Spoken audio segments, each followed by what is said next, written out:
Hey guys, welcome back to my YouTube channel. Today I'm going to be doing a makeup look inspired by the cover of Sunrise on the Reaping by Suzanne Collins, the new Hunger Games book. I pre-ordered the audiobook months ago and I listened to it as soon as it came out, and then when I was done I listened to it again. So now I'm thinking I want to do like a purple wing with some really pretty gold shimmer on the cut crease. So major spoiler warning ahead because I will be talking about my thoughts on the book. And if you're excited to talk about Sunrise on the Reaping with me, keep on watching.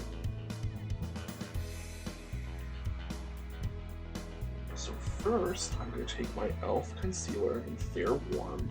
This is the 16-hour one. I'm going to put it on the back of my hand and use an e.l.f. blending eyeshadow brush to really pack the concealer in there to use as an eyeshadow base. Guys, this book was so good. I knew that I was going to love it. Like, obviously, I love The Hunger Games. I've listened to the audiobooks twice this year alone, and it's only March. So, I love The Hunger Games. I was not expecting for this to be a bombshell like it was. The first, like, 3 chapters, there were so many references to the wider Hunger Games universe, like Astrid March, Burdick Everdeen, Otho Malark, Woodbine Chance. There was so many name drops and references. Even the escort, Drusilla Sickle, there is a character named Vipsania Sickle in the Ballad of Songbirds and Snakes from the Capitol.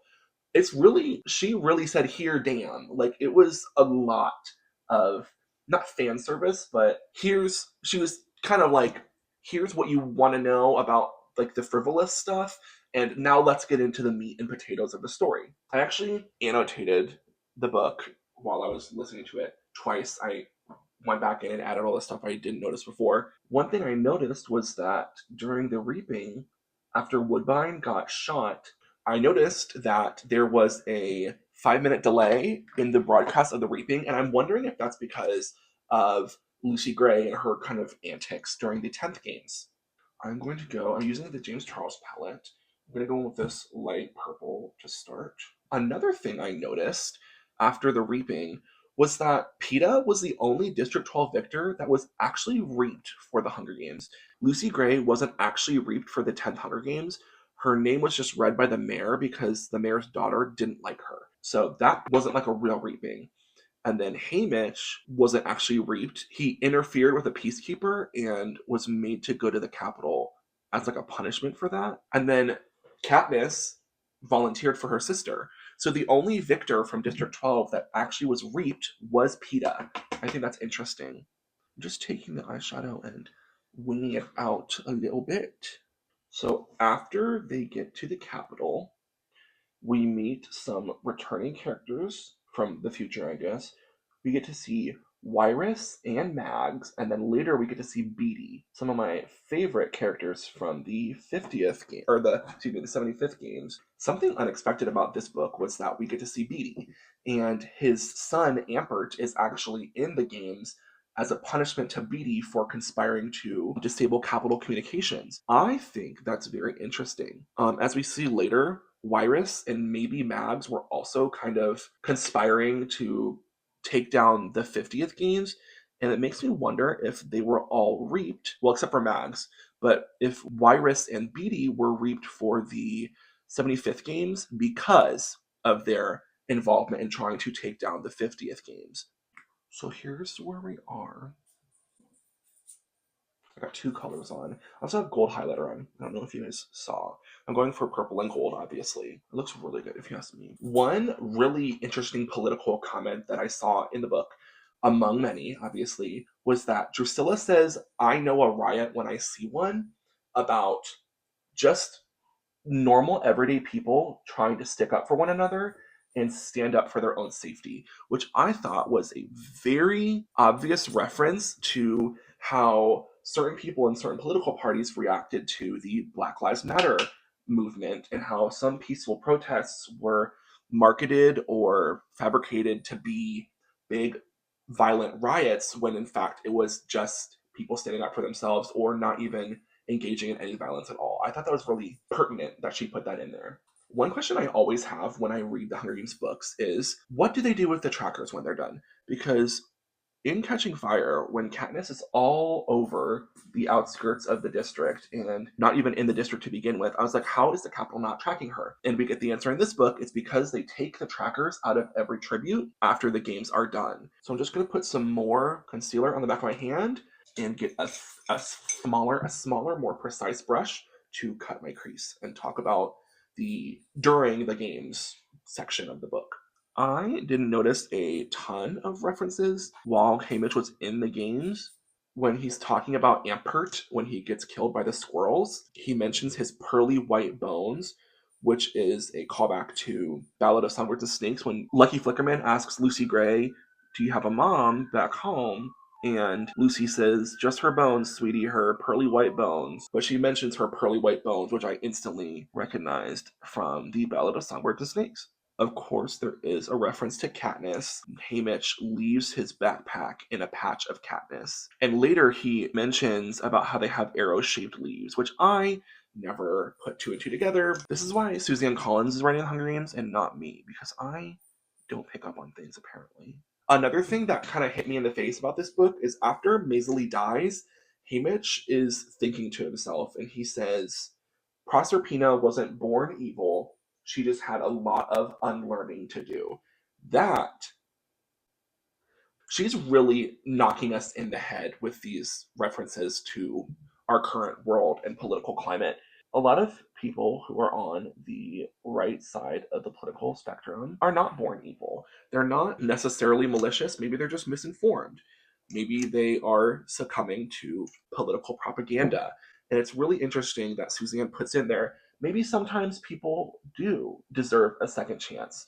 What I am clumsily trying to say in this clip is that Proserpina, Vitus, Effie, these people were all born in the capital and raised up to believe that the people in the districts are lesser than and they deserve to be put in the Hunger Games because of the war that happened 50 years ago. And I think that Suzanne Collins' point is sometimes people are not born evil. They're misled by their surroundings or their family or whatever the case may be. And sometimes we don't have to hate these people because they're a product of their environment, and that environment can change on a dime. So sometimes extending an olive branch can be more beneficial than just hating based on first appearances. I know that is a tricky subject to broach in today's political climate, but I think it's important to think about things from all sides sometimes. Okay, back to the video.